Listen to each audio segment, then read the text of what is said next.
കർത്താവിൻ്റെ കരുണയാൽ നമുക്ക് വീണ്ടും ദൈവസന്നിധിയിലായിരിക്കാൻ കർത്താവ് നമുക്ക് കൃപ തന്നു. ഉപവാസ പ്രാർത്ഥനയെ ദൈവം നിയന്ത്രിച്ച് ഈ ദിവസം വരെയും കൊണ്ടുവന്നു. ഇനിയും ശേഷിക്കുന്ന ദിവസങ്ങൾ പൂർണ്ണമായിട്ടും ദൈവാത്മാവിൻ്റെ നിയന്ത്രണത്തിലുള്ള ദിവസങ്ങളായിരിക്കണം എന്നുള്ളതാണ് നമ്മുടെ അനുഭവത്തിൽ നമ്മൾ മനസ്സിലാക്കിയിട്ടുള്ളത്.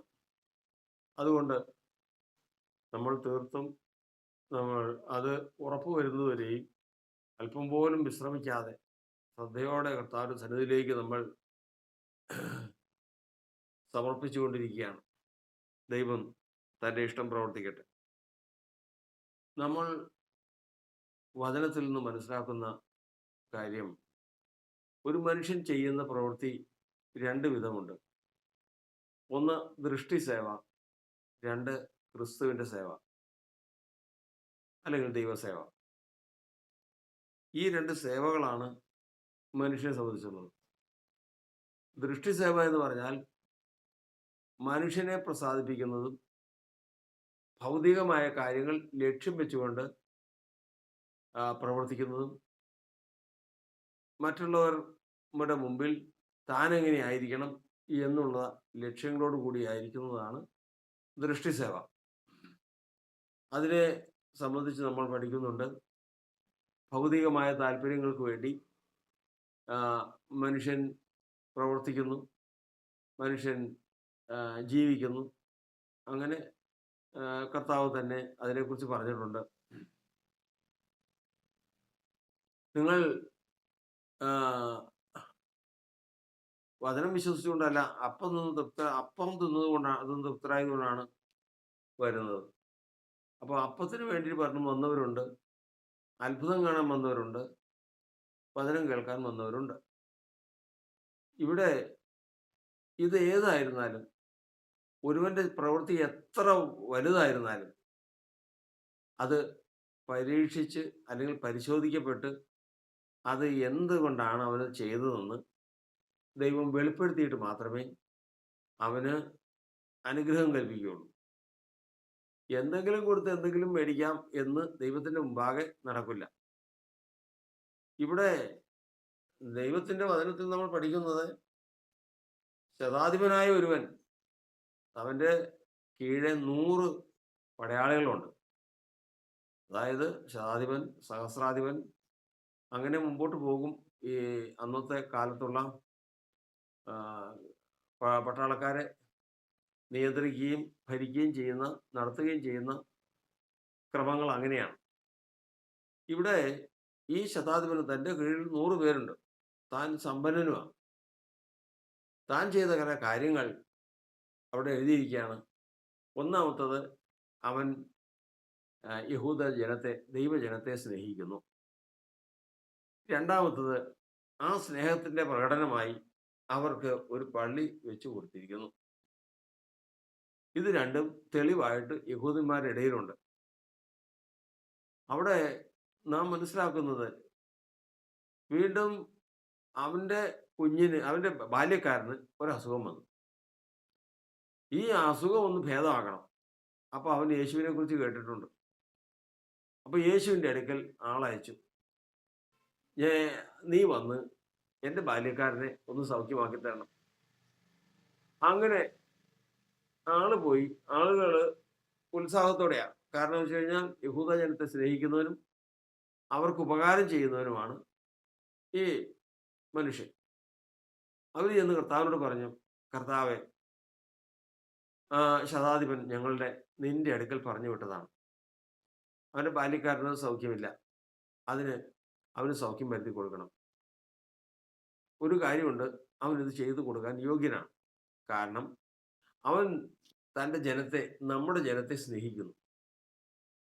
യഹൂദന്മാരെ എന്നല്ല പറയുന്നത്, നമ്മുടെ ജനത്തെ, യേശുവിനെയും കൂടി ഉൾപ്പെട്ട യഹൂദ ജനത്തെ സ്നേഹിക്കുന്നുണ്ട്.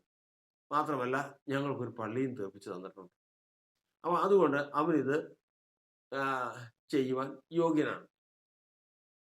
ദൈവത്തിൻ്റെ വചനത്തിൽ നമ്മൾ പഠിക്കുന്നത്, ചെയ്യുവാൻ യോഗ്യനെന്ന് മനുഷ്യന് തോന്നിയാൽ പോരാ, ദൈവത്തിന് മുമ്പാകെ കൂടെ തോന്നണം. ലോകത്തിൽ നോക്കിക്കഴിഞ്ഞാൽ അവൻ എത്രയോ വൻ കാര്യങ്ങൾ ചെയ്തു. എത്രയോ ഭയങ്കര കാര്യങ്ങൾ ചെയ്തവനാണ്. അത് കണക്ക് കൂട്ടാൻ പറ്റൂല. അത് എന്തുകൊണ്ടത് ചെയ്തു എന്നുള്ളത് ദൈവം തെളിയിക്കും. അപ്പോ കർത്താവ് അവരോട് പറഞ്ഞു വിട്ട്, "പൊയ്ക്കോ, ഞാൻ വന്ന് അവന്റെ അടുത്ത് ചെന്ന് അവനെ സൗഖ്യമാക്കും" എന്ന് പറഞ്ഞു. അപ്പോ അടുത്ത് ചെന്ന് സൗഖ്യമാക്കും എന്ന് പറഞ്ഞപ്പോൾ ഉടനെ തന്നെ ഈ ശതാധിപൻ പറയുന്ന വാക്കാണ്, "കർത്താവേ, നീ എന്റെ പുരയ്ക്കകത്ത് വരാൻ ഞാൻ യോഗ്യനല്ല. ഞാനും അധികാരത്തിന് കീഴ്പ്പെട്ടവനാണ്. എന്റെ കീഴിലും പടയാളികളുണ്ട്. ഞാനൊരു അധികാരിയാണ്. എന്റെ മേളിലും അധികാരികളുണ്ട്. അധികാരത്തിന് കീഴ്പ്പെട്ട മനുഷ്യനാണ് ഞാൻ. എന്റെ കീഴിലുള്ള ഒരുവനോട് പോകാൻ പറഞ്ഞാൽ അവൻ പോകും. വരാൻ പറഞ്ഞാൽ അവൻ വരും.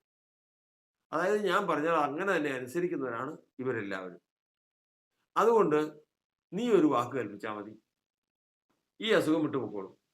നീ ഇവിടെ വന്ന് അവനെ കണ്ട് അവന്റെ മേൽ കൈവച്ച് അങ്ങനെയൊന്നും വേണമെന്നില്ല. നിന്റെ ഒരൊറ്റ വാക്ക് മതി." കർത്താവ് അത് കേട്ടിട്ട് പറഞ്ഞു, "ഇസ്രായേലിൽ കൂടി ഇത്ര വലിയ വിശ്വാസം ഞാൻ കണ്ടിട്ടില്ല." കർത്താവ്, "നീ പോയിക്കൊള്ളുക." അങ്ങനെ കർത്താവ് പറഞ്ഞ സമയത്ത് തന്നെ അവൻ അത് സൗഖ്യമായി. നമ്മൾ അതിൽ നിന്ന് മനസ്സിലാക്കേണ്ടത് എന്താ? യേശുവിന് ഒരു കാര്യം മനസ്സിലായി. എന്തുകൊണ്ട്? അവൻ പള്ളി പണിയിച്ചു കൊടുത്തതും അവൻ യഹൂദജനത്തെ സ്നേഹിക്കുന്നതും ഭൗതികമായ ഒരു താല്പര്യം കൊണ്ടല്ല. എസ്തറിന്റെ കാലത്ത്, എസ്തറും മൊർദെഖായിയുടെയും കാലത്ത്, അർത്തശ്ശേഷ്ടാവിന്റെ രാജാവിന്റെ കാലത്ത് ഒരു വലിയൊരു കൂട്ടം മനുഷ്യര് യഹൂദന്മാരായി തീർന്നു. അതെന്തുകൊണ്ടാണ്? അത് യഹൂദനെ സ്നേഹിച്ചത് കൊണ്ടോ ദൈവത്തെ മാനിച്ചത് കൊണ്ടോ ഇതൊന്നും നമ്മളവിടെ കാണുന്നില്ല. പിന്നെയോ, യഹൂദന്മാർക്ക് അധികാരം വന്നു കഴിഞ്ഞപ്പോൾ യഹൂദന്മാരുടെ ശത്രുക്കളെ എല്ലാം നശിപ്പിച്ചു കളയുന്ന കാഴ്ച കണ്ട് അധികാരം യഹൂദന്റെ കയ്യിലാണ്. രാജാവിന്റെ ഉന്നതന്മാരിൽ ഒരാളാണ് മൊർദെഖായി. ഇപ്പോൾ രാജാവിന്റെ ഭാര്യയാണ് എസ്തേർ. രാജാവ് ഇന്ന് അവരുടെ പക്ഷമാണ്. എന്തെങ്കിലും രാജ്യത്ത് പ്രവർത്തിക്കണമെങ്കിൽ അവർക്ക് സാധിക്കും. രാജാവിന് സാധിക്കുന്നത് മുഴുവനും ഇവരോട് ചേർന്നാണ് ചെയ്യുന്നത് എന്ന് മനസ്സിലാക്കി അനേകർ യഹൂദന്മാരെ ഭയപ്പെട്ടിട്ട് യഹൂദന്മാരായി തീർന്നു. കാരണം ഇനി ശല്യം ഉണ്ടാകരുത് ചോദിച്ചു കഴിഞ്ഞാൽ യഹൂദന്മാരെ ശത്രുവാണെന്ന് ചോദിച്ചാൽ, അല്ല, ഞങ്ങൾ യഹൂദന്മാരാണെന്ന് പറയാൻ. അപ്പൊ നമ്മൾ പറഞ്ഞു വരുന്നത്, നമ്മളോട് ചിന്തിക്കുന്നത്, അനേകർ യഹൂദന്മാരെ സ്നേഹിക്കുന്നതും അനേകർ അവരെ സഹായിക്കുന്നതും തങ്ങൾക്ക് തിരിച്ച് ഉപദ്രവം ഉണ്ടാകാതിരിക്കാനും തങ്ങൾക്ക് തിരിച്ച് സഹായം കിട്ടാനുമാണ്. അങ്ങനെ അതിന് മറുപടി കൊടുക്കുന്നവനല്ല കർത്താവ്. കർത്താവിന്റെ അടുക്കൽ വന്ന് പറഞ്ഞ കാര്യം ശരി തന്നെയാണ്. പള്ളി പണിയിച്ചു കൊടുത്ത് യഹൂദന്മാരെ സ്നേഹിക്കുന്നുണ്ട്. പക്ഷെ എന്തുകൊണ്ടാണ് സ്നേഹിക്കുന്നത്? അതുകൂടെ കൂടി വെളിപ്പെടണം. അപ്പോഴാണ് കാര്യം മനസ്സിലായത്. എന്താണ്? ക്രിസ്തു ആരെന്ന് അവൻ മനസ്സിലാക്കിയിരിക്കുന്നു. ആരാണ്? വാഴ്ചകളുടെയും അധികാരങ്ങളുടെയും തലയാണ് കർത്താവ്. ഈ ലോകത്തിൽ ജാതികളുടെ ആകട്ടെ ഒരു പുല്ല് മുളച്ചു വളർന്ന് കരിഞ്ഞ് പെട്ടെന്ന് വീഴുന്നതാകട്ടെ, അവന്റെ സമ്മതം ഇല്ലാതെ നടക്കില്ല. കാരണം സകല അധികാരങ്ങൾക്കും വാഴ്ചകൾക്കും അധികാരങ്ങൾക്കും തലയാണ് കർത്താവ്. ഇത് മനസ്സിലാക്കിക്കൊണ്ടാണ് അവൻ അവന്റെ അടുക്കൽ ആളയച്ചത്. അവൻ യഹൂദന്മാരുടെ ദൈവം എന്നല്ലാതെ വേറെ ദൈവം ഇല്ലാന്ന് മനസ്സിലാക്കിയിരിക്കുന്നു. അതുകൊണ്ട് അവൻ യഹൂദന്മാരെ സ്നേഹിക്കുന്നു. യഹൂദന്മാരുടെ പ്രതീക്ഷിച്ചിട്ടല്ല, യഹൂദന്മാരുടെ ദൈവമായ സൈന്യങ്ങളുടെ ദൈവത്തിൽ നിന്ന് ഒരു നന്മ കിട്ടുമെന്ന് വിചാരിച്ച് അവൻ അവർക്ക് സഹായം ചെയ്യുന്നു. ഇതാ ദൈവത്തിന് വേണ്ടത്. കാരണം ചൂരയും കരുതി എലീശ പ്രവാചകന് വേണ്ടി പല കാര്യങ്ങളും ചെയ്തു. ഈ നന്മ വളരെ ദിവസങ്ങൾ നീണ്ടു നിന്നു. എലീശ പ്രവാചകൻ അതേ പോകുമ്പോൾ എല്ലാം അവിടെ കയറി വിശ്രമിക്കും.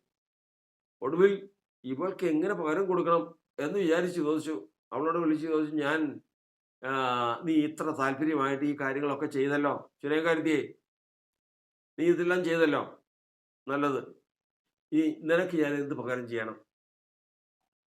രാജാവിൻ്റെ അടുക്കൽ നിന്നോ രാജ സൈന്യാധിപന്റെ അടുക്കൽ നിന്നോ എന്തെങ്കിലും കാര്യം വേണമെങ്കിൽ എന്ത് വേണമെങ്കിലും അന്ന് ദേശത്ത് എന്ത് കാര്യം വിചാരിച്ചാലും രാജാവ് വിചാരിച്ചാൽ സാധിക്കും. ഈ രാജാവും എലീശ പ്രവാചകനുമായിട്ടുള്ള ബന്ധം ഓർക്കണം. രാജ രാജസിംഹാസനത്തിലിരിക്കുന്ന എലീശ പ്രവാചകൻ ആ എന്ന് രാജാവ് എലീശ പ്രവാചകൻ ചെല്ലുന്നത് കണ്ട എഴുന്നേറ്റ് നിൽക്കും. ഒരിക്കൽ എലീശ പ്രവാചകൻ ഒരു കൂട്ടത്തെയും കൊണ്ട് ചെന്ന് കഴിഞ്ഞപ്പോൾ രാജാവ് എഴുന്നേറ്റ് എന്ന് ചോദിച്ചതാണ്, പിതാവേ ഞാൻ വെട്ടിക്കളയട്ടെ, ഇവരെ വെട്ടിക്കളയട്ടെ.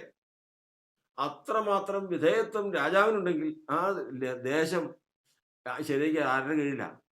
അവിടെ എന്ത് വിചാരിച്ചാലും എലീശ പ്രവാചകൻ പറഞ്ഞാൽ സാധിക്കും. നീ ഒരു വാക്ക് പറഞ്ഞാൽ മതി, നിനക്ക് എന്ത് വേണമെന്ന് പറഞ്ഞാൽ മതി. അവള് പറഞ്ഞു, ഞാൻ എൻ്റെ ജനത്തിന്റെ മധ്യ പാർക്കുന്നു, എൻ്റെ സ്വജനത്തിന്റെ മധ്യ പാർക്കുന്നു. എനിക്കിനി വേറെ ഞാനിതൊന്നും വിചാരിച്ചിട്ടല്ല. ഈ പറയുന്ന എനിക്ക് രാജാവിൻ്റെ അടുത്ത് നിന്ന് എന്തെങ്കിലും കിട്ടുമെന്നോ, ഈ ലോകത്തിൽ എന്തെങ്കിലും കിട്ടുമെന്നോ, എനിക്കൊരു മാന്യത കിട്ടുമെന്നോ, ഈ ലോകത്ത് സഹായം കിട്ടുമെന്നോ, ഇതിന് പ്രതിഫലം കിട്ടും, ഇതൊന്നും അല്ല. ഞാൻ അങ്ങനെ ചിന്തിച്ചിട്ടേ ഇല്ല. ഞാൻ എനിക്ക് ആവശ്യമുള്ളതുണ്ട്, ഭക്ഷണം കഴിക്കാനുള്ളതുണ്ട്, ഉപജീവനത്തിനുള്ളതുണ്ട്, എല്ലാം. ഒന്നാമത്തെ ഘട്ടം കഴിഞ്ഞ് അവള് തിരിച്ചു പോവുകയും ചെയ്തു. അപ്പോൾ എലീശ പ്രവാചകൻ ഗേഹസിയോട് ചോദിച്ചു, കാരണം സ്വർഗം ആർക്കും കടക്കാരായിരിക്കില്ല, സ്വർഗം ആർക്കും കടം വയ്ക്കില്ല. അതിനെ പറഞ്ഞാൽ ഞാൻ ഒരിക്കലും ഒരു പ്രതീക്ഷിക്കാത്ത ഒരു സംഭവം ഒരിക്കലുണ്ടായി. ഒരാൾക്ക് ചില സഹായം ചെയ്യുന്ന ഒരവസ്ഥ വന്നു. നിസ്സാരം, എൻ്റെ കണക്കിനത് ഏറ്റവും നിസ്സാരമായിരുന്നു. നാളുകൾക്ക് ശേഷം ഞാൻ ഒരു ദിവസം ഇപ്പം വരുമ്പോൾ പറഞ്ഞതുപോലെ വേറൊരു ദേശത്ത് വെച്ച് ഞങ്ങളിങ്ങനെ ഇരിക്കുമ്പോൾ എനിക്കൊരാൾ കൊണ്ടുവന്ന് ഒരു പാക്കറ്റ് കൊണ്ടുവന്ന് തന്നു. ഒരു കടലാസ് കൂട് കൊണ്ടുവന്ന് തന്നതിന് ശേഷം പറഞ്ഞു, എനിക്കൊരു കടലാസ് കൂട് കൊണ്ടുവന്ന് തന്നിട്ട് പറഞ്ഞ്, ഇത് അന്ന് നിങ്ങൾ ചെയ്തതിന് പ്രതിഫലമായിട്ട് കർത്താവ് കൊടുത്തയച്ചതാ എന്ന് പറഞ്ഞ് ഞാൻ ഈ കവർ മേടിക്കുന്ന സ്വപ്നം കണ്ട് എന്താ ഇതിന് പൊരുളെന്ന് മനസ്സിലായില്ല. ആളെ അറിയാം, ഞാൻ ചെയ്ത സഹായം അറിയാം, കൊണ്ടുവന്നതെന്ന് അറിയാം. ഇത് എന്താണ് ഇതിന്റെ പൊരുളെന്ന് മനസ്സിലായില്ല. അടുത്ത ദിവസം എനിക്കൊരിക്കലും പ്രതീക്ഷിക്കാത്ത നിലയിൽ വലിയൊരു ഭൗതിക സഹായം എനിക്കുണ്ടായി. അത് ഈ വന്നതിന്റെ തുടർച്ചയാണെന്നുള്ള ദൈവത്തിന്റെ ആത്മാവിന് മനസ്സിലാക്കി. അപ്പൊ ദൈവത്തിന്റെ വചനം പറയുന്നത് എന്താണ്? നമ്മൾ സ്വർഗം കടക്കാരായാൽ, അതായത് സ്വർഗം നമുക്ക് കടപ്പെട്ടാൽ, എളിയവനെ സഹായിക്കുന്നവൻ യഹോവയ്ക്ക് വായ്പ കൊടുക്കും. ദരിദ്രനെ സഹായിക്കുന്നവൻ ദൈവത്തിന് വായ്പ കൊടുക്കുക. ദൈവത്തിനെ സഹായിക്കുക. ഒരു യുദ്ധത്തിന്, ഒരു ഉപവാസ പ്രാർത്ഥനയ്ക്ക് ചെന്നിരുന്ന് ശത്രുവിനോട് യുദ്ധം ചെയ്യുക. യുദ്ധമാണ് ഈ ഉപവാസ പ്രാർത്ഥന. അതാ വരുന്നത്. യുദ്ധം ചെയ്യുന്നതിൽ പങ്കുകൂടി കഴിഞ്ഞാൽ എന്ത് ചെയ്യുന്നു? അതിനെ പറയുന്നത് എന്താ? ദൈവമാണ് യുദ്ധം ചെയ്യുന്നത്, യുദ്ധം യഹോവയ്ക്കുള്ളതാണ്. ആ ഉപവാസ പ്രാർത്ഥനയിലും അല്ലെങ്കിൽ യുദ്ധത്തിൽ, പഴയ നിയമത്തിൽ യുദ്ധത്തിൽ വന്നു കൂടിക്കഴിഞ്ഞാൽ അതിനും പറയുന്നത് അവർ യഹോവയ്ക്ക് തുണയായി വന്നെന്നാണ്. ഞാനും സഹായിക്കാൻ കർത്താവേ. ആരെയാണെന്നറിയോ? ഒരു വാക്ക് പറഞ്ഞാൽ ഇത് സകലതും സംഭവിക്കുന്ന കർത്താവിനെ സഹായിക്കാനായിട്ട് വന്നെന്ന്. നമ്മൾ പഴയ നിയമത്തിൽ ഒരു വാക്ക് പ്രകാരമുണ്ട്, എന്നറിയാം. മോരേശ് നഗരത്തെ ശപിച്ചുകൊള്ളുവിൻ. മോരേശ് എന്ന് പറഞ്ഞ ഒരു പട്ടണമുണ്ട്. അത് ഏതാ പട്ടണം എന്നറിയാം? പഴയ നിയമത്തിലുള്ള ഒരു പട്ടണമാണ് മോരേശ് നഗരം. എന്താണെന്നറിയാം?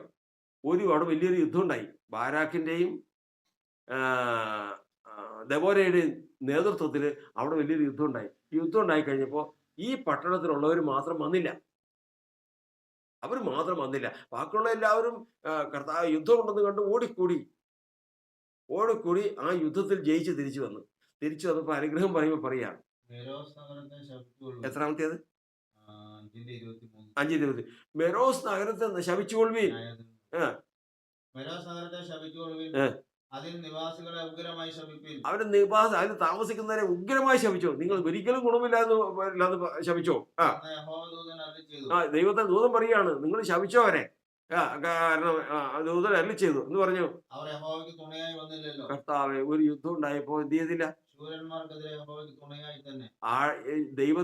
ദൈവത്തിന്റെ മക്കൾക്കെതിരെ വാളും കുന്തവുമായി ശൂരന്മാര്, ജാതികൾ വന്നപ്പോ ദൈവത്തിനൊരു സഹായം എന്നെ കൊണ്ടാകാവുന്നത്, എന്നെ കൊണ്ട് സാധിക്കുന്നത്, അവിടെ അവിടെ പ്രാർത്ഥന ഉപവാസം നടക്കുക, എന്നെ കൊണ്ട് സഹായിക്കുന്ന ഒരു സഹായം അതിരിക്കട്ടെ എന്ന് പറഞ്ഞ് കൊണ്ടുപോയി കൊടുത്തു കഴിഞ്ഞാൽ, കൊണ്ടുപോയി കൂടിക്കഴിഞ്ഞാൽ ദൈവം ആ ആ യുദ്ധത്തിൽ അവൻ തുണച്ചതായിട്ട് അവിടെ എഴുതും.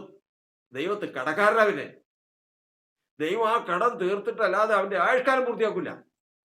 അതാണ് ഈ ഉപവാസ പ്രാർത്ഥനയ്ക്ക് ഉപവാസ പ്രാർത്ഥനയുടെ പ്രത്യേകത. അതാണ് പഴയ നിയമത്തിലെ യുദ്ധത്തിന്റെ പ്രത്യേകതയാണ്. ജാതികളോട് യുദ്ധം ചെയ്യുക, ജാതീയതയോട് യുദ്ധം ചെയ്യുക, ദേശാധികാരത്തോട് യുദ്ധം ചെയ്യുക, അന്ധകാര ലോകാധിപതികളോട് യുദ്ധം ചെയ്യുക, ഈ ലോകത്തിലെ ദൈവത്തോട് യുദ്ധം ചെയ്യുക, സർവശക്തനായ ദൈവത്തിന്റെ നാമത്തിൽ ആശ്രയിച്ച്. അതാ കഴിഞ്ഞ ദിവസം നമ്മൾ കേട്ടത്. എന്നാണ് വന്ന് വാദിക്കുന്നത്, അവകാശം പറയുന്നത്, എതിര് പറയുന്നത്. നിങ്ങൾ ഉപവാസവും പ്രാർത്ഥനയും കൊണ്ടൊന്നും എന്നെ ഒതുക്കാമെന്ന് വിചാരിക്കേണ്ടെന്ന് ശത്രു നേരിട്ട് വന്ന് പറഞ്ഞത് ഒരാൾ ദർശനം കണ്ടു ഇവിടെ പറഞ്ഞല്ല. അതെന്താന്ന് വെച്ച് കഴിഞ്ഞാൽ, ഇത് യുദ്ധമാണ്, യഹോവയുടെ യുദ്ധമാണ്, കർത്താവിന്റെ യുദ്ധമാണ്. ആ യുദ്ധത്തിൽ സഹായിക്കാൻ ഒരു തുണയായിട്ട് വരുന്നവനാണ്. ആ തുണയായിട്ട് വരുന്നവരെ സംബന്ധിച്ചാണ് വചനം പറഞ്ഞിരിക്കുന്നത്. ഇനി അതിന് അപ്പുറത്ത് ഇത് തുണയായിട്ട് വന്നവരെ അനുഗ്രഹിച്ച അനുഗ്രഹമുണ്ട്. എന്താ പറയാ, എഫ്രയീം, നഫ്താലിയ സ്വന്തം പ്രാണനെ തേച്ച് ജനം അവരെങ്ങനെ വന്നറിയോ? സ്വന്തം പ്രാണനെ വേണ്ടാന്ന് വെച്ച് വന്ന് ആരെ ആശാർ സമുദ്രതീരത്ത് അനങ്ങാതിരിക്കുന്നു. സെബൂലൂൻ എന്ന് പറയുന്ന ഒരു ഗോത്രം ഉണ്ടല്ലോ. ഞങ്ങൾക്ക് പ്രാണനൊന്നും വിഷയമല്ല, ഇത് കർത്താവിന്റെ യുദ്ധമാ, ഞങ്ങൾ കർത്താവിന്റെ പക്ഷമാണ്, കർത്താവിനെ സഹായിക്കാൻ വന്നവരാ. നഫ്താലി ഗോത്രം മതി, ഞങ്ങൾക്ക് വീട്ടിൽ പോകണ്ട, പോർക്കള മേടുകളിൽ മതി. ആ യുദ്ധമുഖത്ത് നിന്ന് യുദ്ധം ചെയ്യാനായിട്ട് വന്നവർ. അങ്ങനെ ആ വചനം വായിക്കണം. പക്ഷെ ഇവരൊരു മാത്രം വന്നില്ല. വന്നില്ല. മെരോസ് നഗരം, മെരോസ് പട്ടണത്തിൽ നിന്ന് ഇവർ മാത്രം വന്നില്ല. ദൂതൻ പറയാണ്, ശപിച്ചോ, ഗതി പിടിക്കില്ല, നിങ്ങൾ ശപിച്ചോ, ഉഗ്രമായിട്ട് ശപിച്ചോളാനാ പറയുന്നത്. കാരണം ഈ യുദ്ധത്തിൽ അവർ യഹോവയ്ക്ക് തുണയായി വന്നില്ലല്ലോ. അപ്പോ അവിടെ ലിസ്റ്റ് എടുക്കുമ്പോ, സ്വർഗത്തിൽ ലിസ്റ്റ് എടുക്കുക, കണക്ക് ആര് ദൈവത്തെ സഹായിച്ചവര്, അവര് സ്വർഗം കടപ്പെട്ടവരാ. എന്ത് ചെയ്യണം? സ്വർഗം കടപ്പെട്ടു കഴിഞ്ഞാൽ പ്രത്യേകത എന്താണെന്ന് വെച്ച് കഴിഞ്ഞാൽ, ഏത് വിധേനയും അവന് പകരം കൊടുക്കാതെ സമ്മതിക്കില്ല. ഇപ്പൊ ഏലീശ പ്രവാചകൻ വന്നു പറഞ്ഞപ്പോ, ഇവള് എന്നാ ഒരു കാര്യം ചെയ്യ്, എന്റെ വസ്തുക്കൾക്ക് കരയളവ് തന്നാ മതി, അല്ലെങ്കിൽ എനിക്ക് അവിടെ ആ നല്ല വിളവുള്ള സ്ഥലത്ത് എനിക്കൊരു 2 ഏക്കർ സ്ഥലം തന്നാൽ മതി, എനിക്ക് 10 ഏക്കർ സ്ഥലം തന്നാൽ മതി, എനിക്ക് ഇച്ചിരി വയല് തന്നാൽ മതി, അല്ലെങ്കിൽ എനിക്ക് കുറച്ച് സ്വർണം തോന്നാലും ഇതൊക്കെ കിട്ടും. പക്ഷെ അവളുടെ ഉള്ള അറിയാൻ വേണ്ടിയിട്ടാ, നീ എന്തുകൊണ്ട് ചെയ്തു എന്നറിയാൻ വേണ്ടിയിട്ടാ. അവള് പറഞ്ഞ്, ഞാൻ സ്വജനത്തിന്റെ മധ്യം പാർക്കുന്നു, ഞാൻ ഇതൊന്നും കണ്ടിട്ടല്ല ഇതെല്ലാം ചെയ്തത്, എന്റെ ദൈവത്തെ മാനിച്ചിട്ടാണ്, ഞാൻ എന്റെ ദൈവത്തെ ഭയപ്പെട്ടിട്ടാണ് ഇത് ചെയ്തിരിക്കുന്നത്. അവള് പോവുകയും ചെയ്തു. ഗേഹസിയെ എലീശ വിളിച്ചു. പക്ഷെ അവളിങ്ങനെ പറഞ്ഞല്ലോ, ഗേഹസിയെ ഞാൻ വിളിച്ചവട്ട് പറഞ്ഞ് അവളോട് എന്താ വേണ്ടതെന്ന് ചോദിച്ചപ്പോൾ അവള് പറയുകയാണ്, ഞാൻ സ്വജനത്തിന്റെ മധ്യ പാർക്കുന്നു, അവൾ ഇതൊന്നും കണ്ടിട്ടല്ല, അവള് ഭൗതികമായിട്ടൊന്നും ഒരു കാര്യം ചിന്തിച്ചിട്ടല്ല അവിടെ കർത്താവ് ഈ കാര്യങ്ങൾ ചെയ്തത്, ഒരു ദൈവപുരുഷൻ എന്നുള്ളത് മാനിച്ചിട്ട് മാത്രം, ദൈവത്തെ മാനിച്ച് ചെയ്തതാണെന്ന് പറഞ്ഞു. ഗേഹസി പറഞ്ഞു, യജമാനെ ഞാനൊരു കാര്യം പറയാം, ആ സ്ത്രീയുടെ ഭർത്താവ് വൃദ്ധനാണ്. കാരണം ഇനി അദ്ദേഹം കുട്ടികളുണ്ടാകുന്ന പ്രായമൊക്കെ കഴിഞ്ഞുപോയി, അവളും ഈ പ്രായത്തിൽ നിൽക്കുക. അപ്പൊ അതുകൊണ്ട് ഒരു കുഞ്ഞ് അവൾക്കില്ല. ഇത് കേട്ടപ്പോൾ ഞാൻ അവളെ വിളിക്കാൻ പറഞ്ഞു. വിളിച്ചു, സൂര്യകാന്തി വന്നു. സൂര്യകാന്തിയെ, അടുത്ത വർഷം ഈ ഒരു കുഞ്ഞിനെ അണച്ചോളൂ. അവള് പറഞ്ഞ്, എന്താ യജമാൻ്റെ പറയാൻ, എന്നോട് ഫോഷ്ക്ക് പറയല്ലേ, ഇല്ല, നിനക്കൊരു കുഞ്ഞിനെ അണച്ചോളൂ. അന്ന് അവൾ ഒരു കാര്യം കൂടെ പറഞ്ഞു, ചതിക്കരുത്. അതിന്റെ അർത്ഥം പിന്നീട് നമുക്ക് ചിന്തിക്കാം. എന്തായിരുന്നാലും അടുത്ത വർഷം അവർക്ക് കുഞ്ഞ് ജനിച്ചു. ആ ഒരൊറ്റ കുഞ്ഞു മുഖാന്തരം അവളുടെ ജീവിതം മറ്റൊരു നിലയിലേക്ക് നീങ്ങുകയാണ്. ഇന്നും അവൾ ദൈവത്തിന്റെ വചനത്തിൽ ഇടം പിടിച്ച് പ്രസംഗിക്കപ്പെട്ടുകൊണ്ടിരിക്കുക. അതാണ് ഒരു മനുഷ്യൻ എന്ത് ചെയ്യുമ്പോഴും ദൈവ സഭയിൽ വന്നതിന് ശേഷം ഒരിക്കലും ലേഖനത്തിൽ വായിക്കുന്നത് പ്രകാരമാണ്, ദൃഷ്ടി സേവ അല്ല. ദൃഷ്ടി മനുഷ്യനെ പ്രസാദിപ്പിക്കുന്നതോ ഭൗതികമായിട്ടുള്ള താല്പര്യമോ നിമിത്തം ഒരു പ്രവൃത്തി ചെയ്യരുത്. അതങ്ങ് മാറ്റിവെച്ചൊക്കെ ഞാൻ ചെയ്യുന്നത് കർത്താവിന് ചെയ്തു, ഞാൻ പ്രവർത്തിച്ചത് കർത്താവിന് വേണ്ടി പ്രവർത്തിച്ചു, ഞാൻ കർത്താവിനോട് സ്നേഹം നിമിത്തം പ്രവർത്തിച്ചു എന്നുള്ളത് അത് തെളിയിക്കേണ്ട ദിവസം വരും. അത് തെളിയിക്കേണ്ട ദിവസം വരും. അത് തെളിയിക്കേണ്ട ദിവസം ശൂന്യകാരത്തേക്ക് വന്നതുപോലെ എല്ലാവർക്കും വരും. അത് കഴിഞ്ഞതിന് ശേഷം അത് വേണ്ടാന്ന് വെക്കുമ്പോൾ അന്വേഷിക്കും യഥാർത്ഥത്തിൽ ഇവന് വേണ്ടത് എന്താന്ന്. അതോടെ അവളുടെ ഭൗതികതയും കിട്ടും. അതോടുകൂടി അവൾ ഏത് നിലയിലായിപ്പോയെന്നറിയാം. അവള് പിന്നീട് സംഭവിച്ച കാര്യങ്ങളൊക്കെയും ചരിത്രമാണ്. ആ കുഞ്ഞു നിമിത്തം അവളെ ദൈവം രക്ഷിച്ചതും നടത്തിയതും അവരെ മരണം വരെയും കാത്തതും ഒക്കെയും ചരിത്രമായിട്ട് ഇന്ന് നമ്മൾ ദൈവത്തിന്റെ വചനത്തിൽ കൂടി പഠിക്കുക. അപ്പൊ ഇവിടെ നമ്മൾ പഠിക്കുന്നത് ഈ ശതാധിപൻ പറഞ്ഞത്, ശതാധിപൻ യഹൂദജനത്തെ സ്നേഹിച്ചതും യഹൂദജനത്തിന് പള്ളി ഉണ്ടാക്കി കൊടുത്തതും ഇതെല്ലാം എന്തുകൊണ്ട് എന്നുള്ളത് വെളിപ്പെട്ട് വരികയാണ്. അത് വെളിപ്പെടുത്തണം, എന്നിട്ട് വേണം സഹായം ചെയ്യാനായിട്ട്. അവിടെ പറഞ്ഞു, എന്താ, ഞാനും അധികാരത്തിന് കീഴ്പ്പെട്ട മനുഷ്യനാണ്, നീ ഒരു വാക്ക് കൽപ്പിച്ചാൽ മാത്രം മതി, എൻ്റെ ബാല്യക്കാരന് സൗഖ്യം വരും. കർത്താവ് പറഞ്ഞു, ഇസ്രായേലിൽ കൂടി ഇത്ര വലിയ വിശ്വാസം ഞാൻ കണ്ടിട്ടില്ല. അവൻ ഇന്നും പ്രസംഗിക്കപ്പെടുന്നു. എന്തായിട്ട്? ഇസ്രായേൽ ജനത്തിന്, ദൈവജനത്തിന് ഇല്ലാത്ത വിശ്വാസം, അത്രയും ദൈവജനത്തിൽ കാണാത്ത വിശ്വാസം ശതാധിപനിൽ കണ്ടുവന്ന് ഇന്നും പ്രസംഗിക്കപ്പെടുന്നു. കർത്താവ് ദൈവത്തിന്റെ വചനം പറയുന്നത്, ദൈവത്തിന്റെ വചനത്തിൽ നമ്മൾ പഠിക്കുന്നത്, നമ്മുടെ ആവശ്യങ്ങൾ, നമ്മൾ കർത്താവിലേക്ക് ചെയ്യുന്ന പ്രവൃത്തികൾ എത്ര കഷ്ടത നിറഞ്ഞതായിരുന്നാലും, എത്ര എളുപ്പമുള്ളതായിരുന്നാലും, എത്ര വലിപ്പമുള്ളതായിരുന്നാലും ഒരിക്കലും ഭൗതികതയോ ദൃഷ്ടിസേവയോ മറ്റൊരു കാര്യത്തിലും ശ്രദ്ധ വയ്ക്കാതെ ഉടയവന്റെ മുഖം, അതായത് അവനൊരു വാക്ക് കൽപ്പിച്ചാൽ എനിക്കിതെല്ലാം, എനിക്ക് വേണ്ടതെല്ലാം ലഭിക്കുമെന്ന് അവന്റെ സർവശക്തിത്വത്തിൽ ആശ്രയിച്ച് ഇന്ന് ഞാനിത് പ്രവർത്തിക്കുന്നുവെന്ന് ദൈവത്തിന് മുമ്പാകെ തെളിയിക്കപ്പെട്ടാൽ നമ്മുടെ ജീവിതം തന്നെയോ, നമ്മുടെ ആവശ്യങ്ങൾ നമ്മൾ ഇച്ഛിക്കുന്നതിനും നനയ്ക്കുന്നതിനും ഉപരിയായി പ്രവർത്തിപ്പാൻ കഴിവുള്ള ദൈവം നമുക്ക് വേണ്ടി പ്രവർത്തിക്കും. നമ്മുടെ പ്രാർത്ഥന, ഉപവാസം, ജാഗരണം, രാത്രി തോറുമുള്ള ഓരോ ദിവസത്തെ കഷ്ടപ്പാടുകൾ, നമ്മുടെ ചെലവുകൾ, നമ്മുടെ വേദനകൾ, ഇതെല്ലാം പരീക്ഷിക്കപ്പെടുന്ന ഒരു ദിവസമുണ്ട്, ഒരു സമയമുണ്ട്.